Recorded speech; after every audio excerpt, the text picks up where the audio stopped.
ঢাকা বিশ্ববিদ্যালয়ে শিক্ষার্থীদের রাজাকার স্লোগান দেয়া অত্যন্ত দুঃখজনক মন্তব্য করে প্রধানমন্ত্রী শেখ হাসিনা বলেছেন, মুক্তিযুদ্ধ, গণহত্যা, নারীদের নির্যাতন এবং যুদ্ধের ভয়াবহতা তারা দেখেনি, তাই নিজেদের রাজাকার বলতে লজ্জা হয় না।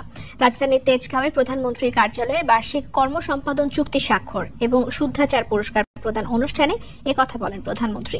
এ সময় দুর্নীতিবাজদের বিরুদ্ধে কঠোর ব্যবস্থা নেওয়া হচ্ছে জানিয়ে দুর্নীতিকে কোনোভাবে প্রশ্রয় দেওয়া হবে না বলে হুঁশিয়ারি দেন প্রধানমন্ত্রী। বলেন, দুর্নীতির বিরুদ্ধে সরকারের জিরো টলারেন্স নীতি বাস্তবায়ন এবং সুশাসন প্রতিষ্ঠায় সবাইকে আন্তরিকভাবে কাজ করতে হবে। মন্ত্রণালয় থেকে শুরু করে মাঠ পর্যায়ে প্রশাসনে কাজের গতি বৃদ্ধি, স্বচ্ছতা এবং জবাবদিহিতা নিশ্চিত করতে কর্মকর্তাদের নির্দেশ দেন প্রধানমন্ত্রী। উদ্ধারকৃত মেয়েকে তার গায়ে পেঁচিয়ে তাকে উদ্ধার করে নিয়ে আসে, এটা একটা ঘটনা না, এরকম বহু ঘটনা। আমরা মেয়েরা বসে থাকতো না, তারাও কিন্তু কাজ করতো।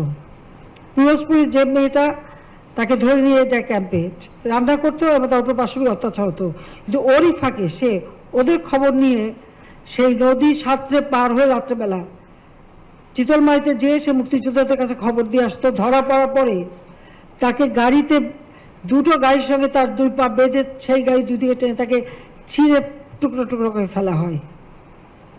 এসব অত্যাচার, রাস্তায় রাস্তায় লাশ পড়ে থাকে, এরা দেখেনি, তাই নিজেদের রাজাকার বলতে তাদের লজ্জা হয় না।